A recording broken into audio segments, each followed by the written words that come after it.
you a status of where we were prior to this most recent storm. We had 20 homes that still had power outages coming into this most recent snowstorm, Winter Storm Quinn, as they are calling it. Those houses were spread out all around town, which leads me to believe that many of those were from the house to the street and not street down. So they were individual houses. Trees probably fell on wires that they were having to take care of those. As unfortunately those 20 homes did not get their power restored as we headed into the storm. Obviously yesterday it got progressively worse as the volume increased around noon, and the power outages started to increase. At about 9 o'clock last night, we were almost about 100% without power throughout town. By 2:30 a.m., that number had dropped to 48%, and by 9 a.m. this morning, that was cut in half again to about 24%. JCP&L is out and working under very difficult conditions. They're still out there tonight, and so they are working diligently under trying conditions to try and get it done.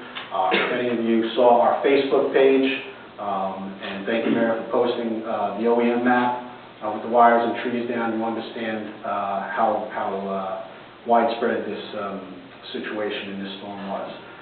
Police Department, you already mentioned, Mayor, but I'll mention it again, over a 24-hour period from noon yesterday to today, they responded to 120 calls. They're absolutely wonderful.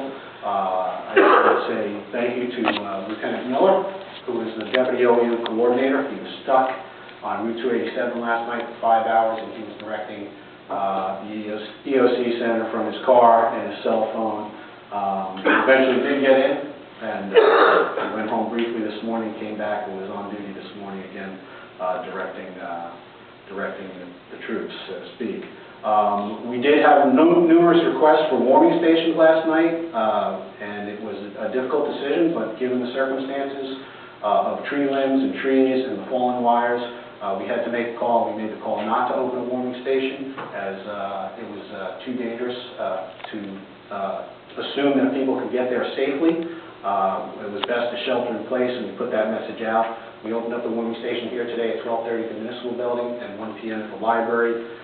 There were people here charging. I did receive a message from the director of the library. She had 10 charging stations open. They were all full, and the kids' room was exactly that, a kids' room, and it was full.